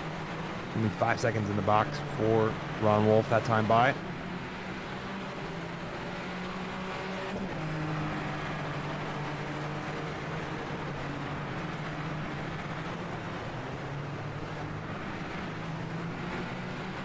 Tom Adol, fresh out of pit road. Attack to the back of Brooks Clayton and Matthew Dupuis as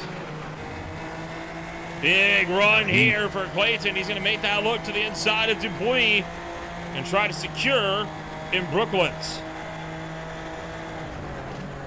Oh, that was an easy one. Dupuis braked over to let him have it. Yeah, but Dupuis playing the long game there. Tom Adol was in between these two just a moment ago, locked up the brakes for that one. That's how he ended up behind those two.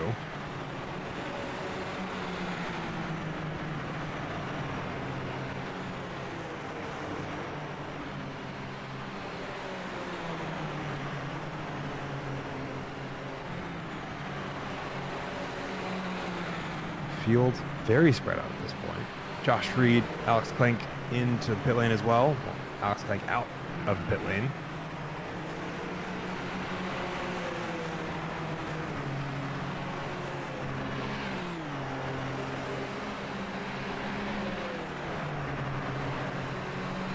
There's the look down the hanger straight as Dupuis trying to fight back against Clayton. Not able to do it successfully, though, as Clayton fends him off. Carlton remains waiting in the wings as well as Josh Freed makes his pit stop now. Everyone else working their way out of the final couple of corners and back around to the pit straight. So far, pretty solid effort from Clayton, Dupuis, and Madol to keep this fight going. Now they're kind of in a bit of no man's land as a result. Yeah, a little bit. 2 seconds behind Josh Freed up the road. They're closing pretty decently. And another second and a half behind for Tyler Carlton. Another 5 seconds from them, from Carlton back to Chris Flams. How about the fight for second starting to develop here as well? Mac Verstappen and Alex King both going at it for a little bit, as Alex King really looked eager to get up there for the number 2 spot. Yeah, Alex King's been having a pretty quick race. Half a second faster on the fastest lap, running about the same lap times, looking for that lunge into Stowe. Great move. That was textbook. That it was. Flares it out, and then they both come diving into the pit lane for their final stops. I like it. See, kind of unsettled his rhythm there. Yeah, we'll see how that pans out. Hard on the brakes for Alex King. Hopefully no black flags for either of them. Doesn't look like it. So they get to keep this battle going once they get out of pit lane. See who comes out of this faster. Kind of playing some games here with Mac Verstappen, right? He may be trying to keep Verstappen from sighting his pit stall there. But Verstappen's, of course, being ahead, not an issue for him. Yeah, not an issue there at all. See when that Mac Verstappen gets on that, does get out of there before Alex King. So that pass there, Alex King has to do it a second time. 2 seconds less on the jacks for Mac Verstappen than Alex King. Verstappen taking way less fuel than Alex King. Well, I saw Alex King go up, so I think he got tires, whereas Mac Verstappen did not. Corey Barrett, black flag as he got caught for speeding on entry, locked him up coming on down 4 minutes before the yellow flag window closes.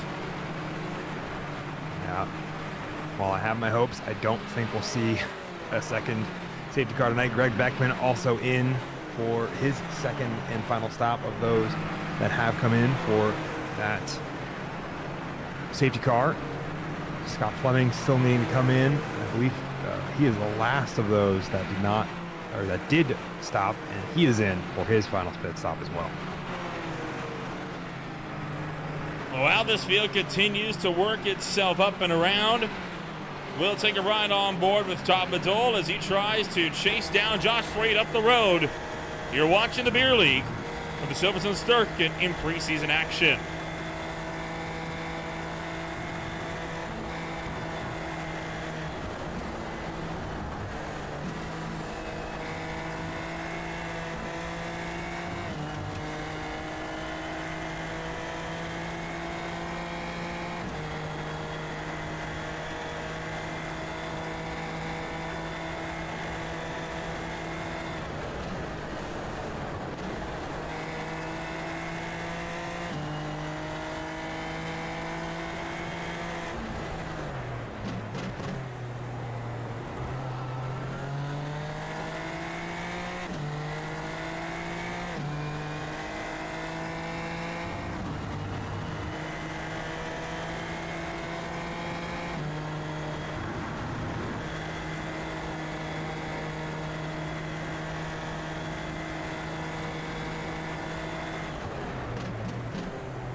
Saw some excitement there as Matthew Dupuis going off the road on the exit of Luffield on the approach to the Woodco, allowing for both Freed and Madol to slip through.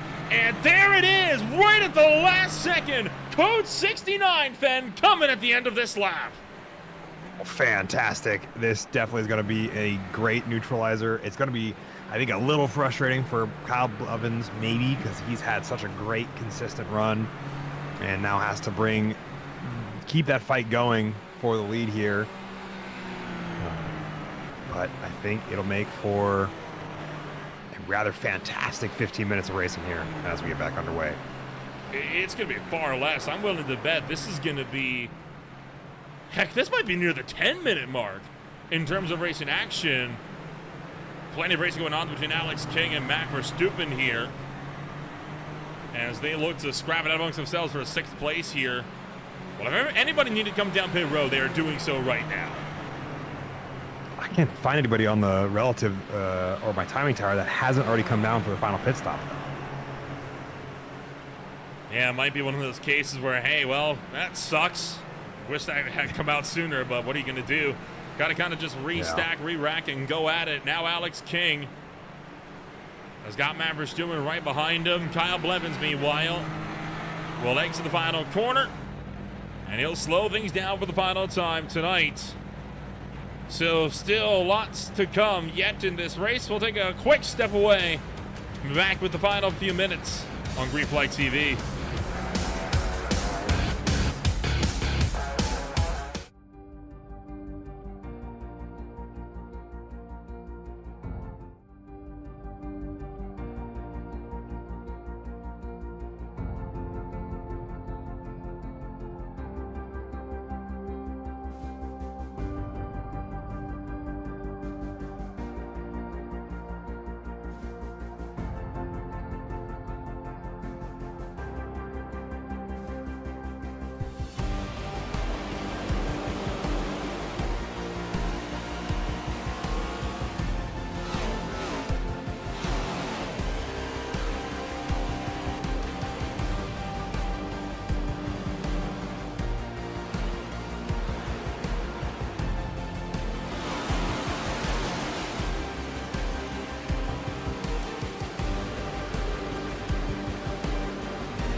Only going to be about 10 minutes of racing to go, and we kick things back off for the main event here at the Silverstone circuit. We are in our second and final Code 69 of the afternoon.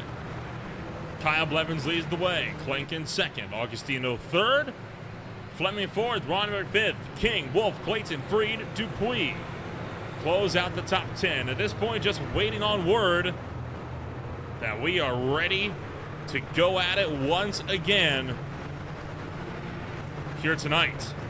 Once again, my name is Little Rempel alongside Acinni, as we are prepared to enter the final few moments of this race.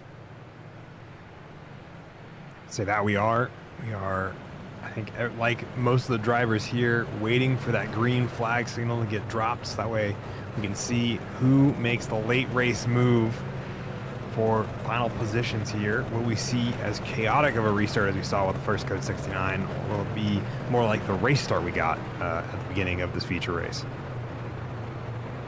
Two cars have not caught the grid yet. Those drivers are Jeremy Castro as well as Jordan Babcock. They are both hustling around as quick as they can to try to catch up to the tail of the pacing line. I'm not sure if we're going to wait for them to catch up or if we're going to go back to green flag race before they can keep up. They are the last two cars running on the racetrack. They are both on the lead lap with Williams, Gamber, Brissy, and Smith all down and out of the race so far. And the way this is looking, here we go. Safety code 69 is ending. Green flag is back there. Oh, trouble. Cars hopping on top of each other. One spinning down into the infield. That's Josh Freed, who has gone into the Armco.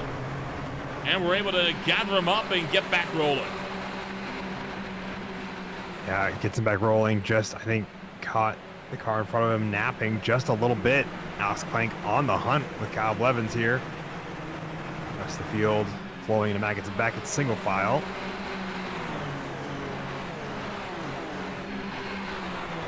Only about 3-4 laps to go in race action tonight. Kyle Blevins steals the race lead still, and he hangs on from Alexander Clank through Stowe. No move made for the top spot into the club chicane. And not a lot of moves being made throughout the field as well to try to go for the lunge into that chicane either. Oh, no, but Austin Tucker getting spinning in it and getting Carson Catlin caught up in that melee. We've spun and Corey Barrett as well. We're on the final lap. Oh my gosh. We had 8. Are we? I have no idea how this has happened, but yeah. We have 8 minutes on the clock, but iRacing has just deployed the final lap of the race here.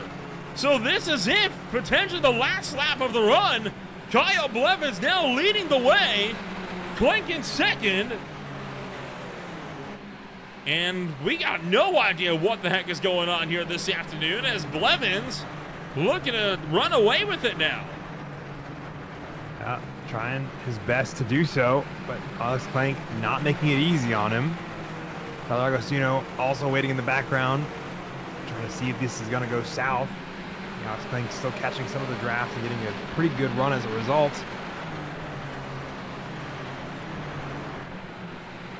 Further back the order, all sorts of battles are going on for the final few spots, both up on the podium.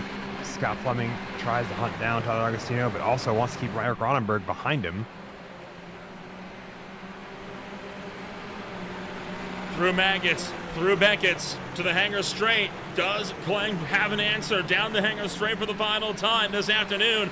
It'll have to be a lunge into Stowe or into Club, and it's going to have to come at Club as Kyle Blevins looking to hang on into the final chicane of the racetrack here this afternoon. The 39 car will hang on. Checkered flag is waving. No, it is not. So it is not the final lap. We still have 6.5 minutes left to run. Yes, I think your timing tower might have just had a moment. I saw Barney. He was not waving anything either time. Made liars of both of us. But Alex Clank still trying to get around Kyle Blevins. And Alex King, Eric Ronenberg out in the background of that shot. Scott Fleming and Tyler Agostino all fighting for the top 6 spots. only a second and a half separating Tyler Augustino and Alex Klenk.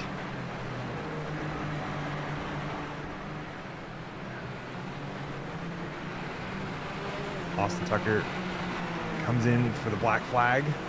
Incident limits.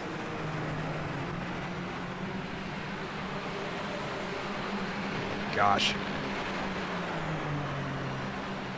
Well, this field is really putting on a show here this afternoon as they continue to scrap it out for the top spot here this afternoon. Between the pair, a 10th and a half for the race lead. Klenk looking to make the move this time by down the hanger straight. Blevins goes defensive. He sees it coming. Trying to look to go around the long way. Tall order. Cutting going for the over-under. Tracks out wide. Looking for the outside into the club chicane. Will he try to go the long way around? Trying to outbreak a bit of a lockup from Blevins. Look at the run from Klenk. Steals that one away. Beautifully executed passing club. The over-under from Blevins on the Hamilton straight going into the farm, though. He's got the inside line here, which is going to push Alex Klenk wide, so that pass might just be only a brief moment in the pan before he has to come and fight his way back around him.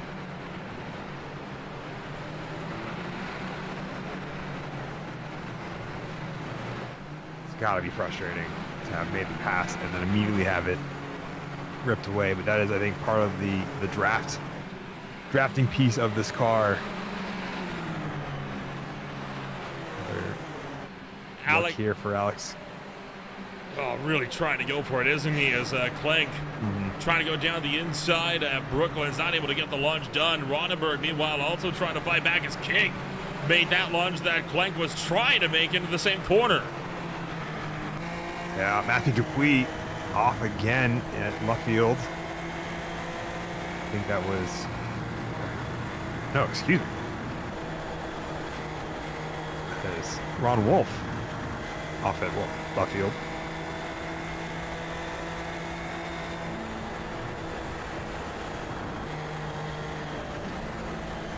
Eric Ronenberg trying to get stuff sorted here as he looks to chase down Alex King, but King is pulling away. Meanwhile, Klenk at the head of the field, Kyle Blevins trying to make that lunge into Stowe, looking to go around through the apex. 3 minutes on the clock, 2 laps to go at the line as the 39 hunting for that race win through the final corner. Yeah, Alex Klenk looking to try to make this pass back. Has the speed here. Does he have the distance to close it? As Kyle Blevins sets the fastest lap of the race this past time by with a 149.688. That's Cus Flams going the wrong direction. Getting clipped by, I believe, a Tyler Carlton. Carlton off the road, a big hit to a completely helpless Chris Flams. And yet again, we see Klenk battling with the glare of the setting sun. Blevins goes defensive. A look for the outside. Swings around, takes the lead away. But Kyle Blevins has got a good lapping and 3/4 to try and take that spot back.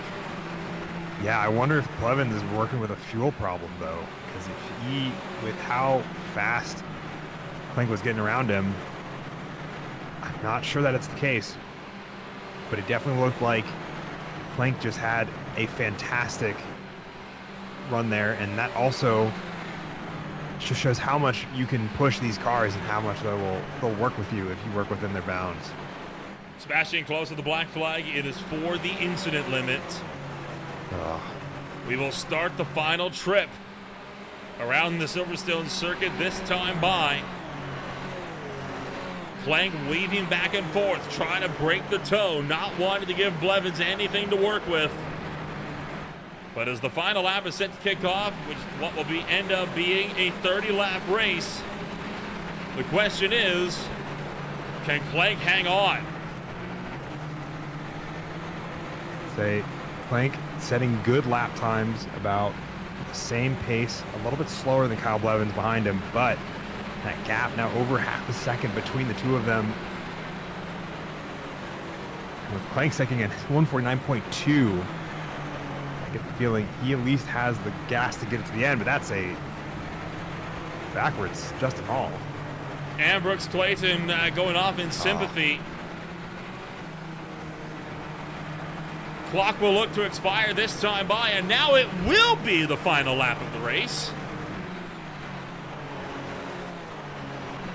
Ronenberg and King running 5th and 6th. 15 seconds on the boards. Making this officially the last lap from preseason action in Silverstone. Ronenberg hunting for the inside on King. King trying to shut the door, not able to do so through Woodco. Ronenberg's going to take that one away on the mad sprint down to Copse. He's got to end up having a slower line though, because he had a more shallow entry into Copse, had to lift a little bit more. Alex King having the run then as a result into Maggot and Bed, gets forcing it too wide between the two of them. It's gonna slow him down to keep those cars not crashing. Alex King eventually has to lift to not run into Eric Ronenberg. And Eric Ronenberg has just been black flagged for the incident limit, so that's going to give it back to Alex King.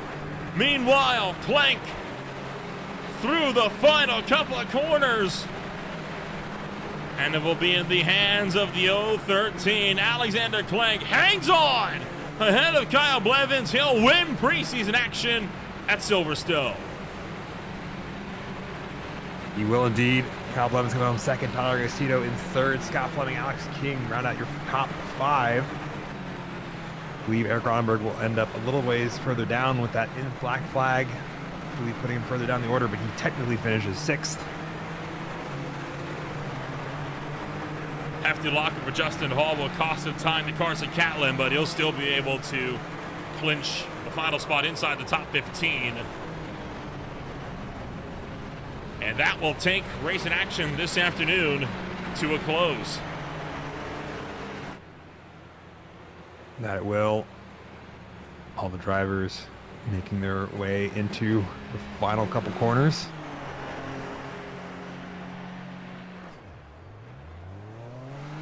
What an awesome race this afternoon. What a great way to kick off the preseason race, right? I mean, technical difficulties aside, that was a good one. Absolutely. I think the Code 69 was at such a perfect time to really bunch the field back up for a final 10-minute shootout that I think had there been a couple more laps, I believe we would have seen Kyle Blevins and Alex Clank fight it out for the entirety of the time that they had left.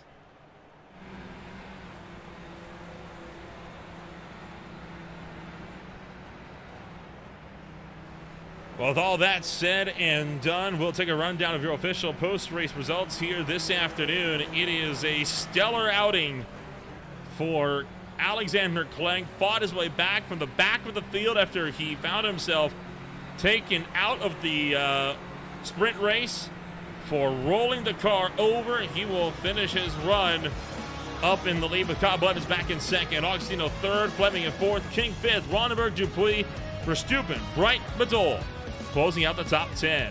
From there, Ron Wolf is in 11th, Carlton 12th, Barrett, Flams, and Hall through the top 15, and through the 20 is Catlin, Beckman, Tucker, Close, and Babcock. Closing out the field then, going to be Brooks Clayton, Jeremy Castro, Josh Free, Blake Gambro, Ben Williams, Justin Mercy, Kyle Smith with Jake Casey and Alex Crawford at the tail of the field. So a wild way to close out racing action then here this afternoon, and we're going to look to get things kicked off once again with plenty of action to talk about here this afternoon, and we'll look to give a chit chat here to the drivers that come home for the top 3 of racing action tonight. And no sign of Alexander Clank. No sign of, we do have Kyle Blevins, who will come home number 2 this afternoon. We'll bring the driver to number 2 for the number 39 car here into the broadcast booth. Kyle, what a wild way to have things go down this afternoon. Kind of talk us through your race and how you finished this one in second after a tight battle in the closing laps. Yeah, I just tried to, I tried to be pretty patient, trying to get from 12th up front where I won the heat, and then Whenever I got a little bit of a lead, I just tried to play it safe because these cars are a little sensitive. Basically just tried not to crash the whole time, and then I ran a real low wing setup, so at the end he was able to get me. But it was a really good race. I was just trying to stay consistent and honestly just finished. So overall, talk us through how you feel about the new Super Formula car as coming on into this one. Obviously, a very unique challenge, the first proper open wheel car that the beer league has seen in its history. Do you reckon this car might play to your strengths? Oh yeah, definitely. I primarily drive like GTP cars, so I struggle whenever we did like the Legends and lower downforce cars. As you know, best finish was like 10th, so definitely a lot better in these. I feel a lot more comfortable with the downforce, and I think they're a lot more fun. Well, with all that kind of said and done, main season action not too far up the road. What's going to be what's going to be your thoughts here as we'll be kicking things off at Phillip Island next week? Phillip Island?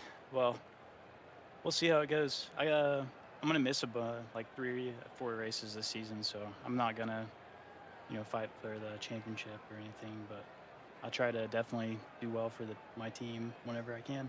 So I think I'll actually miss Phillip Island, but maybe.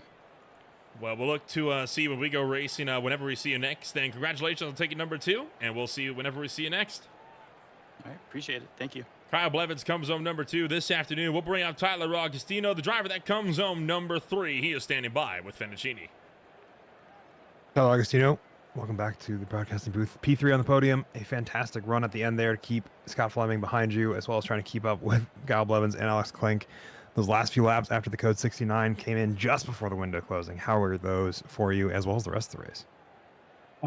I was pretty happy with how I did today. I mean, that last code 69 had me a little bit scared. I think I was perfectly happy not having one and not letting, I think it was Scott catching up behind me a couple of tenths a lap, not letting him close the gap. But, got a pretty decent restart out of it and was able to keep the gap decently stable. And it was just kind of, quali lap. I knew the guys in front of me were faster than me for sure, but hopefully battling for the lead. And maybe I pick up a 10th here and there and stay in touch. And I was able to just keep enough of a draft to keep the spot.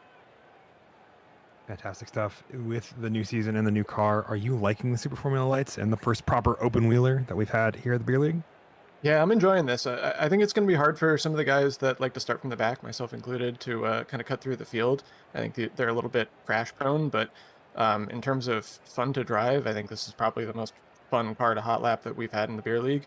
And I mean, the racing TBD, we'll see how it goes. I think generally everyone's really excited for it. It's kind of clicking with my driving style so far. So until everyone else kind of figures it out, hopefully I can get some decent results out of it. Fantastic stuff. Will we be seeing you or your team on the podium again this season, do you think? Hopefully we got some good names, so we'll have to wait and see. Fantastic stuff. Any other comments or shout outs you'd like to make as we get done here? Congrats again on the podium.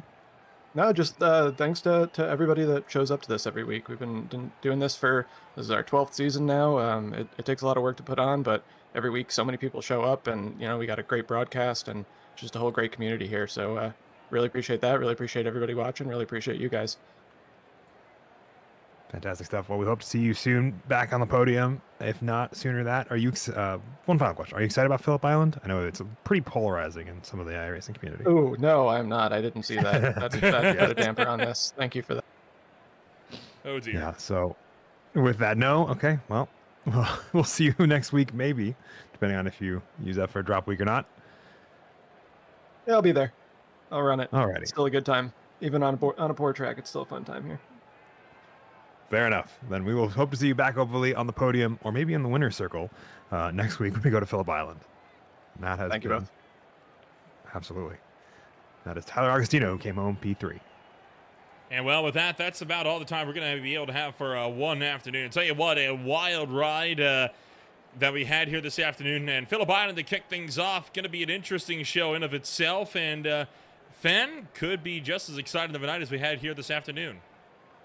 I want to say so. Phillip Island, I think, is going to be all the things that I missed here at Silverstone this week, which is going to be elevation, a couple tighter corners, and the just the ride over the hills of Australia that we didn't get to see. Not quite the mountain that we get with Bathurst, but definitely I think one of my favorite tracks that I don't see enough of on the iRacing surface is Phillip Island. So I'm excited. Well, before we get to all of that, still more action yet to come here on Green Flag TV. Tomorrow night, the Average Joe Sim Racing League takes the Dover Motor Speedway alongside the Speed Cup Series, who kicks off their new season of racing action. On Friday night, it's going to be a swing out to Homestead Miami Speedway for the Boat Racing League with the Blazing Pedals ARCA Series out at Chicagoland. And along with the For the Boys Racing League at Echo Park Speedway with NAS Classic, as always. Back for more. High Tide Racing League Garda Premier Series will be racing at the Michigan International Speedway with the Old Mess Road Gold Series out at the Las Vegas Motor Speedway for the Transients 150. That'll take us back around to Wednesday night, where we'll go racing with the Global IndyCar Challenge alongside the Premier Sim Racing Sim Game Expo Truck Series, as well as the Beer League for their season opener for season number 12. If you want to find out more about who we are, what we can offer you, check us out today at www.greenflagtv.com. My name is Nolan Rempel alongside Fennicini. Thank you all so much for joining us. We'll see you when we go racing next week down under.